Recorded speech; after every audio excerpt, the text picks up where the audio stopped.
Hey guys, welcome back to another video over here on the Chinese Zodiac and horoscopes. Today we're going to be doing a reading for you guys born in the year of the rabbit. So let's find out how my bunny buddies are doing this week as we shuffle these cards up. We mix them all around and we take out 3 for you guys. Let's see what we've got, shall we? As we start about...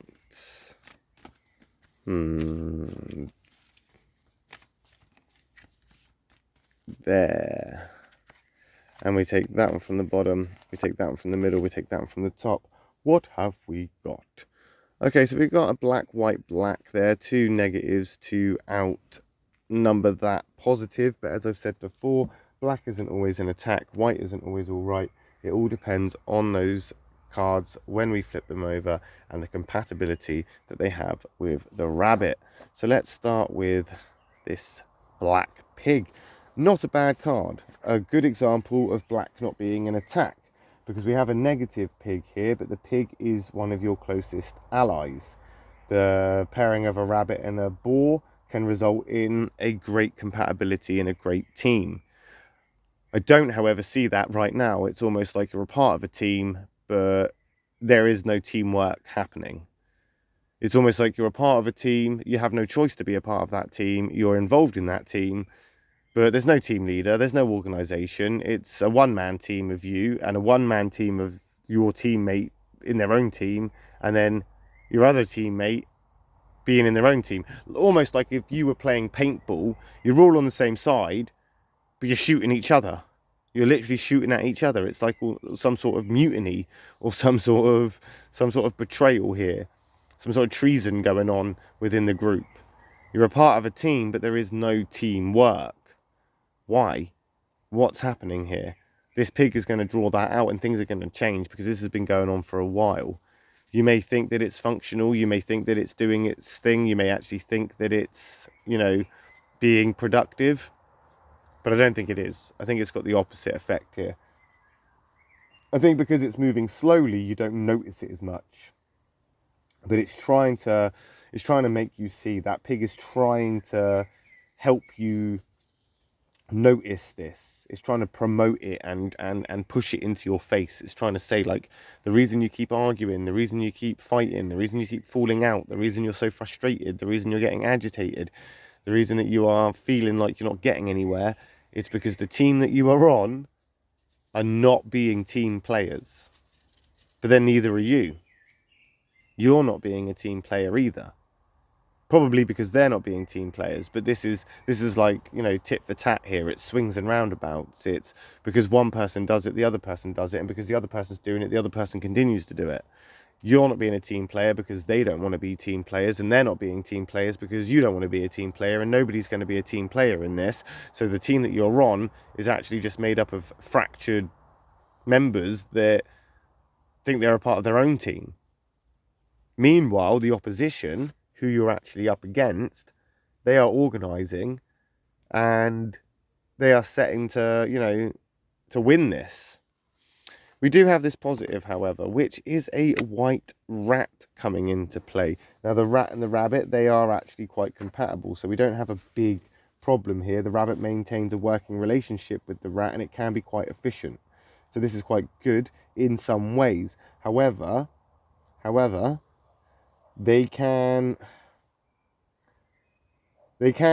fall out again over a difference of opinion or a difference of approach. They can do things differently, especially when they may want the same thing and have different methods to get it.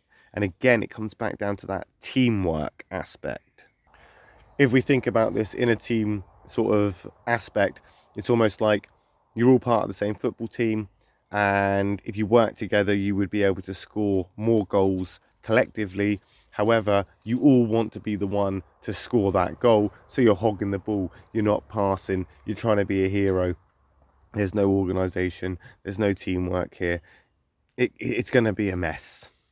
That white rat is suggesting that there are things that you can do.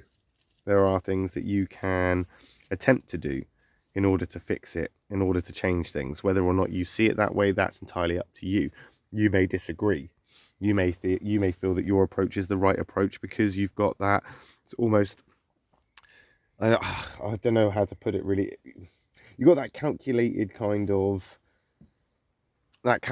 of way of seeing things for what they are. And you can see that you could win this game because the game rules state this and the rule is played like that. And you can calculate this. So in your head, you could come to the conclusion that it can work, it will work. There's no reason why it can't work. But what you're not considering, and what is going to be a bit more of a downfall for you, is that if everybody else is having the same thought of, well, I'm going to do it my way and I'm going to do it this way, and that person's doing it another way, are you all still part of the same team working together? No, of course not. You're all doing different things. You're all off doing stuff. So you can calculate how easy it is to win the game as much as you want. But when it's a game that is played by a team, you best get your team in order. Again, there are things that you can do for this. You can be diplomatic. You can communicate. You can talk your way through this. But I don't think it's going to have the same result unless you can get all the team members to play along with you, or to at least, listen to reason here. Got that tiger coming in, the black tiger. Now, the communications between a tiger and a rabbit are not strong, and I feel that may be the issue here, because that tiger is a communicator. It is in the negative. It's not communicating, which means you're not communicating, and with no communication, there's no diplomatic approach, there's no organization, there's no bringing the team in, there's no involving them, there's no strategy here. It's just you're running out into the field, and you're just hoping for the best. That is not going to be stable. That's not going to have the results you want it to. There's not going to be a good, harmonious result from this. If you win and your team by default win, they're still going to resent you for being the one that scored all the goals and hogged the ball. They won't be happy that they've won. They'll be unhappy that you made them win, or you got them to win. But they wanted to be a part of that. They want to be in the heroes, sort of at the heroes table too. They want to do that. It's a struggle for dominance. It's a fight for control. It's like you're competing with each other. You're competing with each other instead of doing what it is that you're supposed to be doing, or approaching it in a way that is more teamwork-esque. And there's only one way really around that, and I think that's to start acknowledging it and to actually start calling out those around you that are making that happen, or they're making it so.